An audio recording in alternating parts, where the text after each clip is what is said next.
Hello. So in this video I want to discuss problem recognition, basically. When you're working with a numerical trait, you really have to be careful about distinguishing whether you're working with the population distribution or the sampling distribution. Now, with a yes-no trait, that was never a problem. With a yes-no trait, only sampling distributions were possible. All right. With a numerical trait, both the sampling distribution and the population distribution are possible. So let's just see why that's so. Well, with a yes-no trait, essentially all you would have are two piles.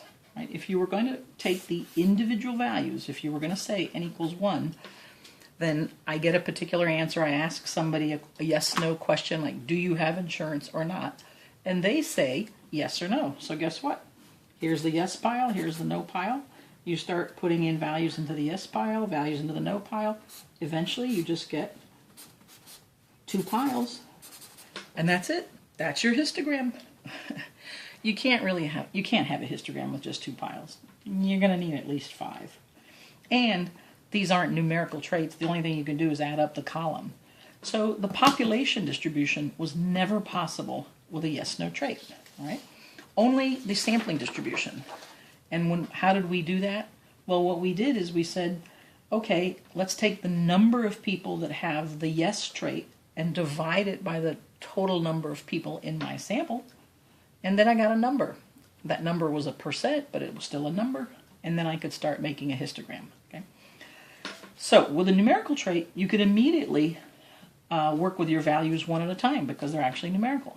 So let's take a look at that difference. Suppose we look at the distribution. Let's take a look at ages of the Valencia students since we've been sampling with that.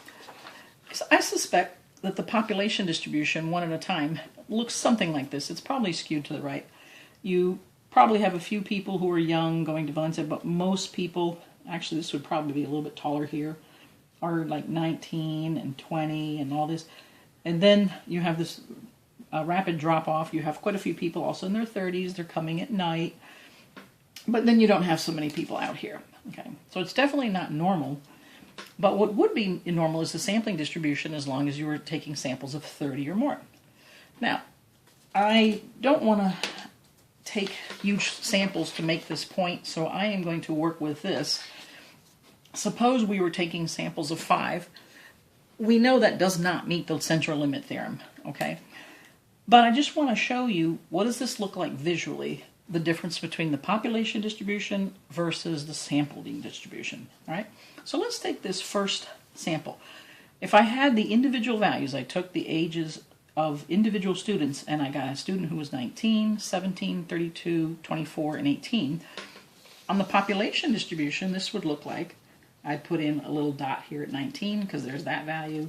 Then I'd put one at 17 over here maybe. And then 32, here's one. And then 24, about here. And then 18, probably here. Right.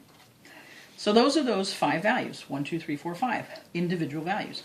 But when I average these values, they go into the sampling distribution as 22.0.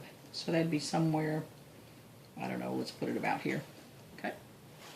Let's look at the other sample. Here we'd have, let's see, I'll go ahead and use a different color.